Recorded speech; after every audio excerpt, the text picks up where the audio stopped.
you have to understand, first of all, why we did what we did. We don't want to encourage any moral hazard. We don't want the gains of the banking resolution, which we had to be eroded. And we don't want people to get away with behavior that will undermine financial stability. Now, we extracted these figures and the data from the books of Amcon. And basically, we're a regulatory agency. We regulate Amcon. And it's on the basis of the information that we've got. But we understand that for some of them, they're not direct obligors. I think in a case or two, they are 100% owned by Amcon, and basically it's an Amcon entity.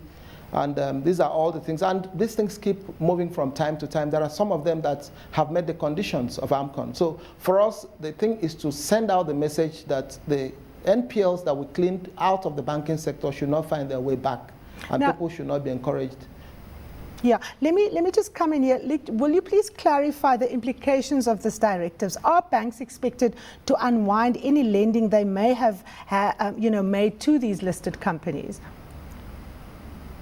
Well, not necessarily unwind, but we don't want fresh credit going in. Because remember that in principle, about 90% of such assets that they create are created with depositors' funds. We don't want depositors' funds to be at risk.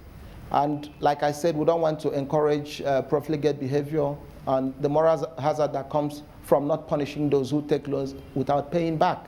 So at the end of the day, what we've done is that the loans that have been sequestered are no longer active in the system. The NPL level has fallen drastically, since these actions were taken. And we don't want them to creep back. We don't want the non-performing loans level to go up.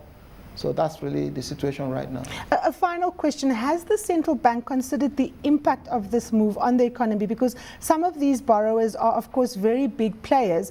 And, does it reflect the central bank's commitment to safeguarding the banking sector? Yeah, two things. One is that when you talk about being big borrowers, we also don't want big debtors that will have systemic impact in the long term.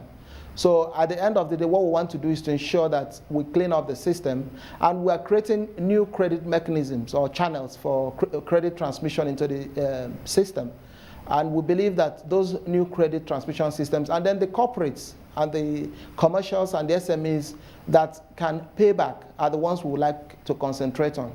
That is really a powerful message. And I think for those who understand, it means that we have a fitter, banks have better balance sheets, and they can take on fresh loans without any fear of losing depositors' funds.